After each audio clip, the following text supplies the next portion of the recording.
ദൈവത്തിന് എന്തെങ്കിലും നേട്ടമുണ്ടോ? നിങ്ങൾ പ്രാർത്ഥിച്ചത് കൊണ്ട് ഉണ്ടോ? 2 കൊല്ലം കോവിഡ് കാലത്ത് ക്ഷേത്രം തുറന്നോ? ഹോമം നടന്നോ? പൂജ നടന്നോ? എന്നിട്ട് നട തുറന്നപ്പോൾ പരദേവത മെലിഞ്ഞു പോയോ? ഇല്ലല്ലോ. നമ്മൾ പ്രാർത്ഥിച്ചത് കൊണ്ട് ദൈവത്തിനൊരു നേട്ടവും ഇല്ല, നമ്മൾ പ്രാർത്ഥിക്കാത്തത് കൊണ്ട് ദൈവത്തിനൊരു കോട്ടവും ഇല്ല. എന്തിനാണ് പ്രാർത്ഥിക്കുന്നത്? ഇത് കൃത്യമായി മനസ്സിലാക്കണം. പ്രാർത്ഥനയുടെ ലക്ഷ്യം എന്താണ്? പ്രാർത്ഥനയുടെ ലക്ഷ്യം അങ്ങോട്ടല്ല ഇങ്ങോട്ടാ. അറിയോ? പ്രാർത്ഥനയുടെ ലക്ഷ്യം കയ്യിലെ പ്രധാനപ്പെട്ട വിരൽ എങ്ങോട്ടാ ചൂണ്ടുന്ന? അങ്ങോട്ടാ. കയ്യിലെ പ്രധാനപ്പെട്ട വിരൽ ഏതാ? തള്ള വിരൽ, ലൈക്കടിക്കുന്ന വിരൽ ഇതല്ലേ? പെരുവിരൽ ഇതല്ലേ? ദൈവമല്ലേ വലിയ ആള്? ഇങ്ങനെയല്ലേ തൊഴണ്ട്? ഇങ്ങനെ തൊഴാറുണ്ടോ? ഇങ്ങോട്ടാണ്. അഹം, എന്റെ ഉള്ളു ശുദ്ധമാക്കുക എന്നതാണ് പ്രാർത്ഥനയുടെ ലക്ഷ്യം. പ്രാർത്ഥനാ മന്ത്രത്തിന്റെ അർത്ഥം അറിഞ്ഞോ? ഹരേ രാമ രാമ രാമ ഹരേ ഹരേ പ്രാർത്ഥിക്കാറില്ലേ? എന്താ? ഹരി വിഷ്ണു, വിഷ്ണുവിന്റെ അവതാരം രാമൻ. അപ്പൊ ഹരേ രാമ, വിഷ്ണുവായിരിക്കുന്നവനെ രാമ. രാമ രാമ ഹരേ ഹരേ, എന്റെ ദുഃഖങ്ങളെല്ലാം ഹരിച്ചു കളയൂ, ഇല്ലാതാക്കി തരൂ എന്നല്ലേ? അല്ല. എന്താണ് ഈ പ്രാർത്ഥനയുടെ അർത്ഥം എന്ന് ഞാൻ പറഞ്ഞുതരാം. ഈ രാ എന്ന അക്ഷരം അറിയാവോ? ഇരുട്ട് എന്നാണ്. രാ എന്ന് പറഞ്ഞാൽ അന്ധകാരം. അതുകൊണ്ടാണ് രാത്രി എന്ന് പറയുന്നു. രാവ് എന്ന് പറയുന്നു. അന്ധകാരമാണ്. നമ്മുടെ നാവിൻ തുമ്പത്ത് ചിലപ്പോൾ അന്ധകാരം വരും ഇല്ലേ? അന്ധകാരം വരും. വേറെ ആൾ ആരെയും കാണുമ്പോൾ ഒരു നല്ല ഡ്രസ്സ് ഇട്ടിട്ട് ഒരാൾ ഒരു സ്ത്രീ പോകുന്നു, നല്ല ചേർച്ചയുണ്ട് എന്നാലാണോ നിങ്ങളുടെ മനസ്സിൽ? അല്ല. ഓളാ രാപ്പ വലിയ എന്ത് തോന്നുന്നുണ്ട്? നിങ്ങളുടെ നാവിൻ തുമ്പത്ത് അന്ധകാരമുണ്ട്. ഒരാളെ തെറി പറയാൻ തോന്നുന്നത്, ഒരാളെ കുറ്റപ്പെടുത്താൻ തോന്നുന്നത്, കമന്റ്, വൃത്തികെട്ട കമന്റുകൾ എഴുതാൻ തോന്നുന്നു, ഒക്കെ അന്ധകാരമാ നാവിൻ തുമ്പത്ത്. വികട സരസ്വതി അതാ രാ. നാവിൻ തുമ്പത്ത് രായുണ്ട്. രാവിലെ മക്കൾ ഉറങ്ങുന്ന കാണുമ്പോ അമ്മമാർക്ക് സന്തോഷമാണോ അന്ധകാരമാണോ വരുന്നത്?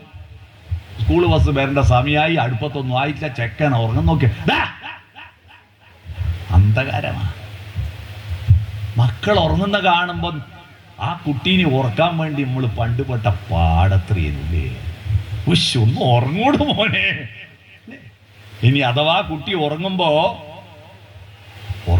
അമ്മമാർക്ക് നല്ല അമ്മയാണെങ്കിൽ ആ കുട്ടിയുടെ ഉറക്കിന് ഭംഗമില്ലാതിരിക്കാൻ എല്ലാ ലോകവും ഉറങ്ങിത്തരണേ എന്ന് അഭ്യർത്ഥിക്കുന്നവള അമ്മ. ഒരു കണ്ണാൽ സൂര്യനുറങ്ങേ, മറു കണ്ണാൽ തിങ്കളുറങ്ങേ. ദേശക്കുവല്ല തരാട്ട പാട്ട് പാടുമ്പോ. തൃക്കൈയിൽ വെണ്ണയുറങ്ങേ, മാമൂണിന് ഭൂമിയൊരുങ്ങേ, തിരുമധുരം നാവിലുറങ്ങേ, തിരുനാമം മനസ്സിലുറങ്ങേ. എന്നുണ്ണിക്കണ്ണനുറങ്ങാൻ മൂലോകം മുഴുവനുറങ്ങേ, മൂലോകം മുഴുവനുറങ്ങേ. ഉണ്ണി വാവാവോ. അതാമ്മ. എല്ലാരും ഉറങ്ങിത്തരണം. കുയിലിന്റെ പാട്ട് കേട്ടാൽ പോലും ദേഷ്യം വരും. കുയിലേ, നിന്റെ പാട്ടിന്റെ വോളിയം കുറക്ക്, എൻ്റെ മോനുണ്ട് ഉറങ്ങുന്നു.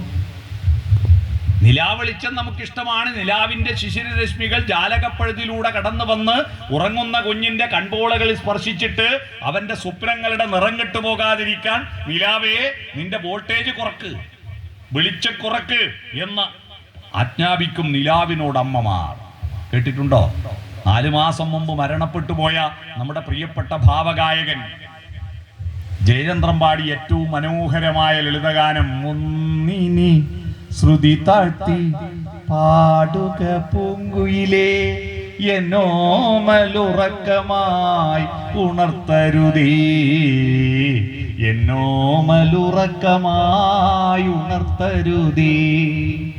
ഒന്നിനി തിരിതാഴ്ത്തു ശാരദ നിലാവേ, കണ്ണിലെ കിനാവുകൾ കെടുത്തരുതേ, കണ്ണിലെ കിനാവുകൾ കെടുത്തരുതേ എന്ന് മാത്രമല്ല അമ്മ പറയുക. കുയിലിനോടും നിലാവിനോടും പുറത്ത് ആജ്ഞാപിക്കുകയല്ല, സ്വന്തം ഹൃദയത്തോട് ആജ്ഞാപിക്കും. എന്റെ നെഞ്ചു പറ്റി കിടക്കുമ്പോ ഉച്ചത്തിൽ മിടിക്കൊല്ലെ നീ എന്റെ ഹൃദന്തമേ, സ്വച്ഛ ശാന്തമെന്നോമൽ മയങ്ങിടുമ്പോൾ. പാലിയത്ത് വളപ്പ് വീട്ടിൽ ജയചന്ദ്രന്റെ ഭൗതിക ശരീരം സംസ്കരിക്കുമ്പോൾ ഞാൻ ആ പാട്ടും പാടി ആ അരികിൽ നിന്നു. ഈ പാട്ട് പാടിയിട്ട് ഞാൻ അവിടെ നിന്നു. ഞാൻ ഇവിടുന്ന് നേരെ വിട്ടു, ഒറ്റ പോക്ക് പോയി അദ്ദേഹത്തെ ഒന്ന് കാണണം. ഞാൻ പറഞ്ഞു വന്നത്, നമ്മുടെ നാവിൻ തുമ്പത്തും മക്കൾ ഉറങ്ങുന്ന കാണുമ്പോൾ വികട സരസ്വതിയോ ചീത്ത പറയാനോ അട്ടഹസിക്കാനോ തോന്നുന്നുണ്ടെങ്കിൽ അമ്മമാര് നിങ്ങൾ ഇന്ന് തന്നെ ഇതുവരെ ചീത്ത പറഞ്ഞ എൻ്റെ മുഴുവൻ പാപവും തീർത്തു തരണേ എന്നൊന്ന് കുളിച്ച് തൊഴണൂടെ. മനസ്സിലായോ? ഒരിക്കലും കുട്ടികളെ ചീത്ത പറയരുത്.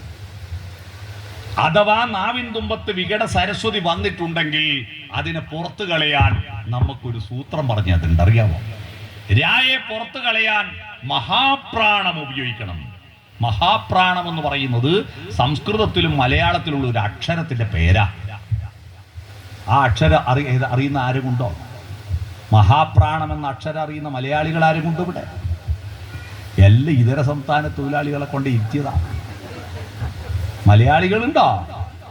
മലയാള ഭാഷയിൽ അക്ഷരം സ്വരാക്ഷരം എത്രയാ? ഇംഗ്ലീഷിൽ സ്വരാക്ഷരം AEIOU 5 ഉള്ളൂ. നമുക്ക് 15 ഉണ്ട്.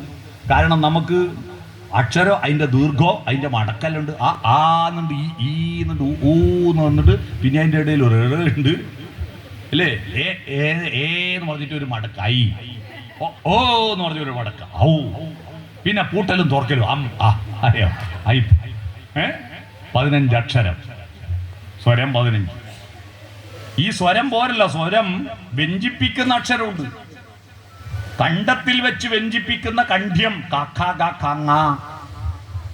അണ്ണാക്കിൽ വ്യഞ്ജിപ്പിക്കുന്ന അക്ഷരം, അണ്ണാക്കിന് താലം എന്നാ പറയുക സംസ്കൃതത്തിൽ, താലവ്യം. അണ്ണാക്കിന്റെ മൂർധാവിൽ നാവ് കുത്തിയിട്ട് കണ്ടിട്ടുണ്ടോ?